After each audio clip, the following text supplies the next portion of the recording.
Bom dia, meus amados irmãos em Jesus. Um bom dia a todos. Um excelente início de semana para todos nós. Meus irmãos, estamos iniciando mais uma semana de reflexões a partir da obra O Evangelho segundo o Espiritismo. Então, este é um momento que nós convidamos a Deus para que possa nos abençoar.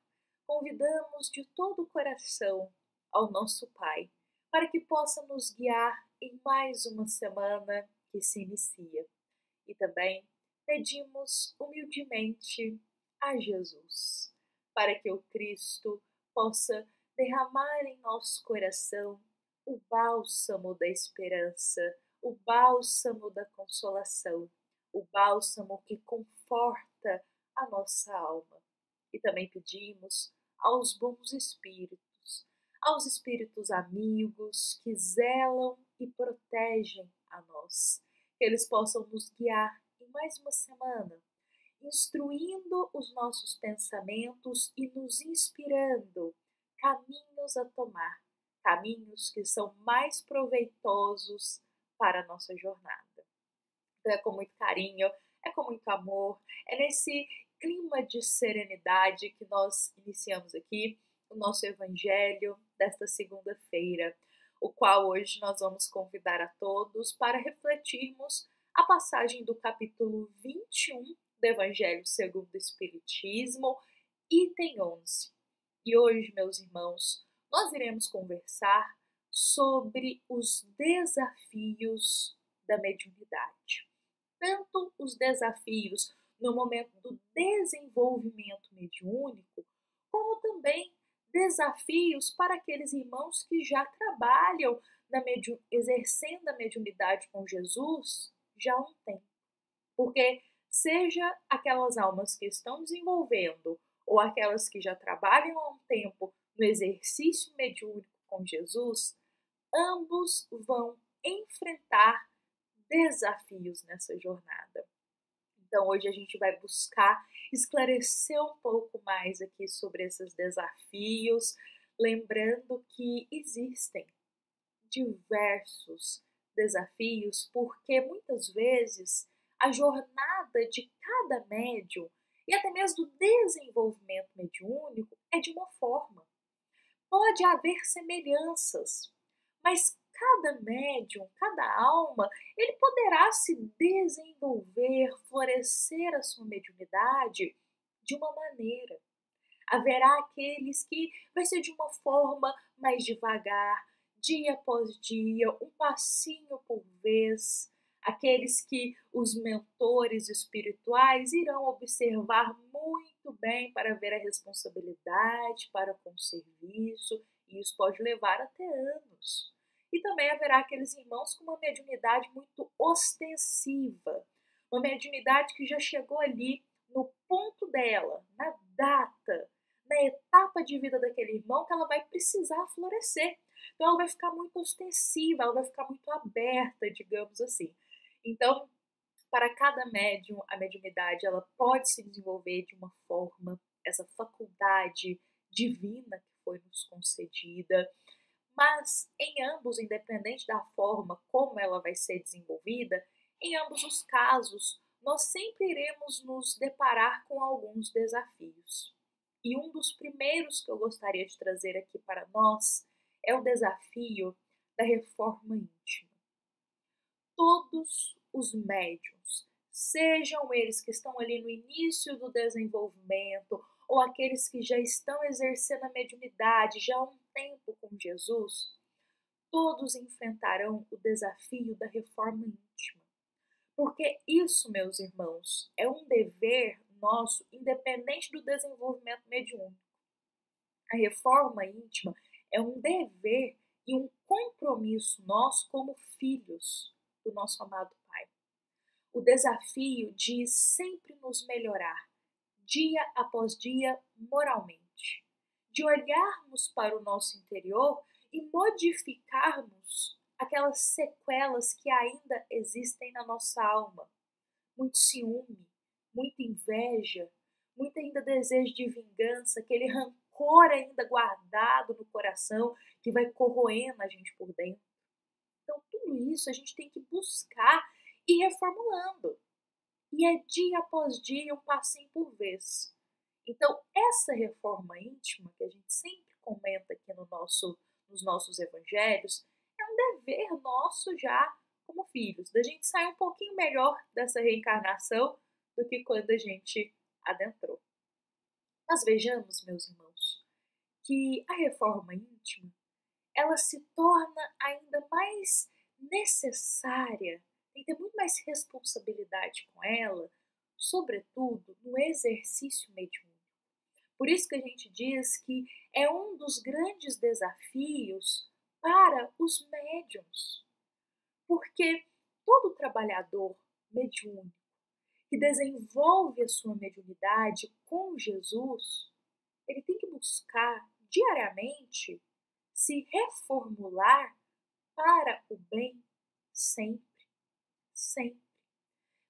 Pensar um pouquinho mais quais são os pensamentos que estão rondando a sua casa mental, buscar elevar mais esses pensamentos, porque no exercício mediúnico, os nossos pensamentos eles ficam mais abertos. Então, quais são os pensamentos que a gente está cultivando? As nossas condutas para com o nosso próximo, o que está habitando o nosso coração? Porque lembremos que o nosso querido Mestre Jesus, ele mesmo nos ensinou em dizendo que ninguém pode dar ao outro aquilo que ainda não tem em seu coração. Ninguém pode ofertar ao próximo aquilo que ele ainda não tem dentro de si. Agora pensemos, um trabalhador mediúnico de Jesus, se não busca se reformar adquirindo amor, perdão, humildade, virtudes em seu coração, como ele conseguirá abrir a tua alma para ofertar isso aos espíritos que necessitam de amparo? Aos espíritos que necessitam de uma palavra de esperança, de uma palavra de consolação.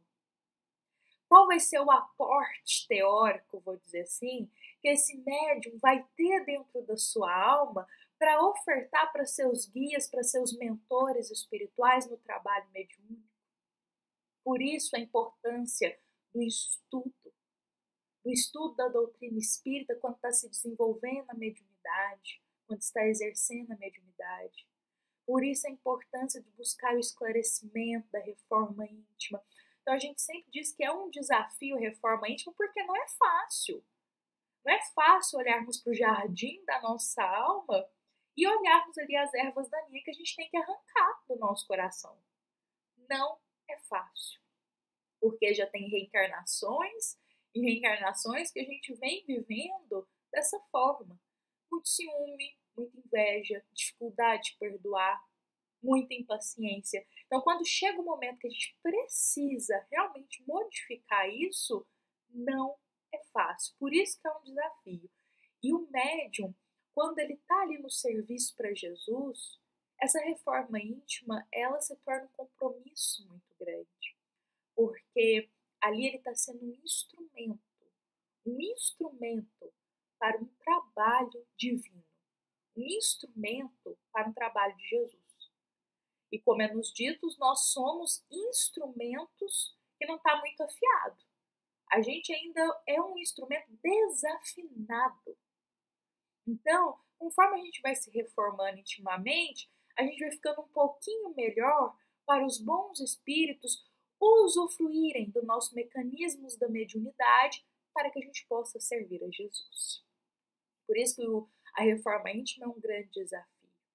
Agora vejamos que dentre tantos os outros que existem, há um aqui também muito importante, que é durante o exercício mediúnico com Jesus, nós sabermos ponderar muito bem as comunicações que nós recebemos e as instruções dos espíritos que chegam para nós através da comunicação mediúnica. E antes da gente adentrar um pouquinho aqui nesse tema, esclarecendo sobre isso, eu queria trazer para a gente uma história que aconteceu aqui pertinho de nós. Uma história que aconteceu na cidade de Lavras. Vejamos que a nossa casa espírita, Luiz Gonzaga, de Luminárias. E Lavras é uma cidade pertinho de Luminárias. Nós teremos uma história que aconteceu em uma casa espírita em Lavras, e essa história é um grande exemplo para todos nós sobre esses desafios que a todo momento o médium ele pode se deparar. Então, antes de eu narrar aqui essa história, meus irmãos, eu queria deixar bem claro aqui pra gente que é uma história que foi relatada no livro Devassando o Invisível. Esse livro, meus irmãos, esta obra aqui, ela foi publicada pela Federação Espírita Brasileira. Então, vejamos que é uma obra da nossa querida Ivone Pereira. É um livro dela, de tantos que ela nos presenteia dentro da doutrina espírita, de muito esclarecimento, este aqui, Devassando o Invisível. Ela vai contar pra gente, a própria Ivone vai contar pra gente sobre um desafio da mediunidade que ela enfrentou na época em que ela trabalhava em uma casa espírita na cidade de Lavras. Vejamos que ela conta pra gente que isso ocorreu nos anos de 1930, já tem um bom tempo aí. Então, lá em 1930, Ivone Pereira, que foi uma grande médium, uma grande trabalhadora de Jesus, um exemplo de alma, de conduta no bem para todos nós, ela trabalhou em uma casa espírita na cidade de Lavras. Então, nesse tempo que ela estava ali, no ano de 1930, ela vai contar que aconteceu um fato atípico. Um fato que ela ainda não tinha se deparado com essa situação. Ivone vai contar que certo dia, nessa casa espírita, ela ali estava desenvolvendo a sua mediunidade na psicografia, aliás, ela vai se deparar com um espírito que vai chegar para ela, vai aparecer para ela. E esse espírito, quando ele aparece para Ivone, ele começa a relatar para ela a história de vida dele. E é uma história, meus irmãos, muito impactante. Uma história cheia de altos e baixos, uma história que chama muito a atenção. Então esse espírito ele vai relatar para Ivone toda a história da vida dele. E Ivone vai ouvir tudo que ele está relatando. Quando ele termina de contar como que foi a vida dele na última reencarnação, ele diz assim para ela: pronto, quando nós poderemos escrever este drama? Ou seja, o espírito queria que Ivone psicografasse a história de vida dele, que ele tinha acabado de contar para ela. Então ele falou assim: quando que a gente vai poder começar aqui o trabalho em psicografia deste drama da minha vida? Tudo isso que eu te contei. E Ivone, meus irmãos, muito humilde, novamente um exemplo para todos nós. Ivone, muito humilde, sabendo exercer ali muito bem a sua mediunidade com Jesus, Ivone diz muito educadamente para esse espírito que ela primeiro gostaria de esclarecer sobre esse fato e sobre o que poderia ser feito, sobre instruções com os bons espíritos, seu mentor e seu guia espiritual. Então, antes dela aceitar psicografar a história que esse espírito trouxe, ela disse: calma, primeiro eu vou buscar instruções com os mentores aqui da casa espiritual, com o meu mentor espiritual, vou buscar instrução e esclarecimento e depois eu lhe dou uma resposta. Vejamos que Ivone ela foi muito prudente na decisão dela. Dias se passaram, Ivone continuou ali o seu trabalho, e o espírito fica ali atrás dela, querendo uma resposta, porque ele estava ansioso. Ele queria que ela já tivesse a resposta ali pronta. Só que Ivone passa alguns dias, não fala nada. Até que chega um certo dia, esse espírito vai de novo aparecer para Ivone, exigindo dela uma resposta sobre se ela iria ou não psicografar a história dele. Ivone, meus irmãos, ela vai responder da seguinte forma para esse espírito: não poderei psicografar e publicar a tua história. Porque uma obra da doutrina espírita, ela precisa ter ensinamentos morais, ensinamentos instrutivos dos erros que foram cometidos. Por outras palavras, meus irmãos, Ivone, de acordo com as instruções dos bons espíritos, olha só que interessante, ela não tomou uma decisão por ela. Ela sabia que o exercício mediúnico ela era só um instrumento. Então ela buscou instrução com os bons espíritos de que caminho tomar. E quando os bons espíritos esclarecem ela que essa história não pode ser publicada, ela vai até o espírito e diz, olha, não posso psicografar e muito menos publicar a sua história.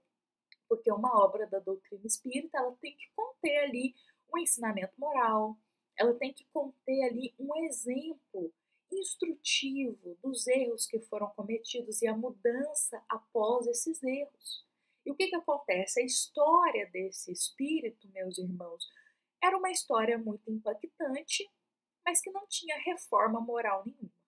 Era uma história que chamava muito atenção, mas que não tinha ensinamento moral nessa história. Eram só fatos muito impactantes que chamam a atenção, mas que não modificam em nada um coração que está lendo. E Ivone deixa muito claro que as histórias que são psicografadas dentro da doutrina espírita, elas sempre carregam um fundo de ensinamento, um fundo moral para a gente se modificar, para a gente ter inspiração para mudar a partir daquele exemplo, daquela história. O espírito não ficou muito satisfeito com a resposta de Ivone, porque ele achou que ela ia aceitar. Então ele ficou nervoso. E aí ele disse para ela, olha, mas se você publicar a minha história, psicografar ela, você vai ganhar muito dinheiro, porque é uma história que todo mundo quer saber. Você vai ganhar muito dinheiro com isso, muita fama, muito reconhecimento. E quando ele diz isso para Ivone, ela responde a ele assim, a doutrina espírita, ela ensina aos médiuns que a fortuna de um intérprete do invisível será a paz da consciência. Ou seja, a fortuna de um médium é a paz de consciência dele, de que ele está cumprindo muito bem o serviço com Jesus, sendo honesto, sendo responsável, tendo muito bem os teus compromissos firmados com os bons espíritos. Então, a paz de consciência de que está seguindo ali no caminho certinho do desenvolvimento mediúnico, que não está se apressando, que não está querendo dar um passo maior que a perna, que não está querendo, às vezes, desvirtuar o desenvolvimento mediúnico. Então, a paz de consciência é a maior fortuna que o médium ele pode adquirir. E, meus irmãos, novamente, Ivone, ela vai contar essa história completinha nesta obra aqui, Devassando o Invisível. Ela mesma publica histórias e experiências que ela vai ter. E, novamente, ela deixa muito claro aonde isso aconteceu, que foi na Casa Espírita, em Lavras, no ano de 1930. E ela traz essa história como um grande exemplo para todos nós de um dos desafios que o médium ele pode enfrentar. Quando chega alguns espíritos querendo se comunicar, passar, ofertar uma história, ofertar uma comunicação, e às vezes o médium desatento não percebe que é uma comunicação, que é uma história que não tem fundo moral nenhum. O que aquilo vai ofertar de crescimento espiritual para o próximo? Então, se Ivone ela não fosse uma médium atenta, uma médium que tivesse ali com o coração, que a gente diz, reformado intimamente, em plena harmonia com Jesus, ela poderia acabar tropeçando aqui nesse desafio da mediunidade. Foi essa oferta que chegou para ela. Mas ela foi muito humilde em ponderar que, primeiro, chegou, o Espírito ofereceu isso, mas primeiro ela ia conferir com os guias espirituais da casa, com os mentores da casa, da reunião mediúnica que ela fazia parte, se aquilo era prudente dar sequência. Ou seja, ela colocou Jesus à frente da vontade dela. Ela colocou a opinião dos bons espíritos que vão ali guiar a reunião mediúnica à frente da vontade dela. Isso é um grande exemplo para todos nós, trabalhadores da seara de Jesus. Inclusive, meus irmãos, a gente trouxe essa história também porque um dos grandes desafios da mediunidade é exatamente isso, examinar o que os espíritos eles estão compartilhando. Aliás, o item da nossa passagem de hoje traz uma passagem do Evangelho de João, Evangelista, capítulo 4, item 1, em que Jesus diz: Amados, não creiam em qualquer espírito, mas examinem os espíritos para ver se eles procedem de Deus, porque muitos falsos profetas têm saído pelo mundo. Olha só o que a gente encontra no Evangelho de João, capítulo 4, item 1. Examinar muito bem as comunicações que os espíritos passam. Examinar o fundo moral. E foi exatamente o que a querida Ivone ela fez. Ela não se deixou vislumbrar pela história que o espírito ali estava contando da vida dele.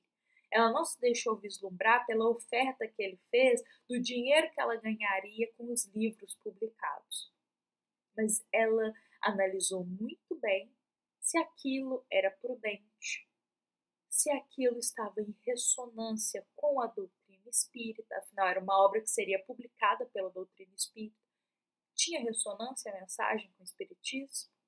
Era uma mensagem que tinha harmonia com questões de reforma moral, de nos inspirar a mudança ao caminho do bem? Então ela ponderou muito bem isso e não saiu vislumbrando com questões já de mediunidade, com questões de mensagens recebidas, porque é só uma hipótese aqui para a gente pensar e trazer um exemplo até para a nossa atualidade. Imaginemos se ela vislumbra, pensando assim, nossa, se eu psicografar essa obra eu vou ficar reconhecida, se eu psicografar essa obra aqui, ela vai me trazer muita fama, eu vou ser muito aplaudida. Então ela ia acabar trazendo uma história que ela, por vaidade, mas Ivone não faz isso. Muito prudente, nos ensina muito aqui quando ela afirma que ela não vai publicar essa história porque não tem harmonia nenhuma com a doutrina espírita. Então, meus irmãos, olha que interessante e que grande esclarecimento isso aqui para nós, como médiuns, tanto em desenvolvimento, como aqueles médiuns que já trabalham há um tempo dentro da seara espírita. É importantíssimo a gente ter consciência e esclarecimento dos desafios da mediunidade. E, meus irmãos, tem duas formas aí também da gente saber quais serão esses desafios. Um é na prática, é realmente desenvolvendo e vivendo a mediunidade com Jesus que a gente vai se deparar com os desafios de cada dia. Mas também tem uma forma, meus irmãos, que pode muito nos preparar para esse desafio, que é o estudo, o esclarecimento. A gente pega as obras da doutrina espírita, sejam as obras básicas, as bases de Allan Kardec, sejam tantas obras que nos esclarecem sobre o exercício mediúnico com Jesus, a gente pega elas, a gente estuda, a gente é esclarecido e a gente se prepara para quando esses desafios chegarem. A gente se torna mais fortalecido. Por isso a importância do estudo. Firme isso aqui. Estudar, buscar esclarecimento, buscar aprofundar dentro da doutrina espírita. Se estamos sendo servos de Jesus, trabalhadores mediúnicos da doutrina espírita, meus irmãos, a gente precisa estudar, porque a gente precisa estar por dentro daquilo que a gente está servindo, não é mesmo? A gente precisa estar a par daquilo que estamos servindo. Então, a importância do estudo e do esclarecimento. Bom, meus irmãos, vou convidar todos para encerrarmos a nossa passagem do dia de hoje, o nosso evangelho, com esse esclarecimento no nosso coração, que essa passagem possa gerar bons frutos para todos nós. No desenvolvimento mediúnico encontraremos muitos desafios, mas se a gente tiver humildade, boa vontade, harmonia com os pensamentos de Jesus, bom ânimo para estudar, para esclarecer, para cada dia ser um pouquinho melhor, podemos ter certeza que a gente consegue enfrentar esses desafios com muita fé. Bom, meus irmãos, lembramos que esta é uma mensagem da nossa amada Casa Espírita Luiz Gonzaga de Luminárias para todos nós que aqui estamos presentes. Fiquemos em paz, fiquemos com Jesus e que assim seja.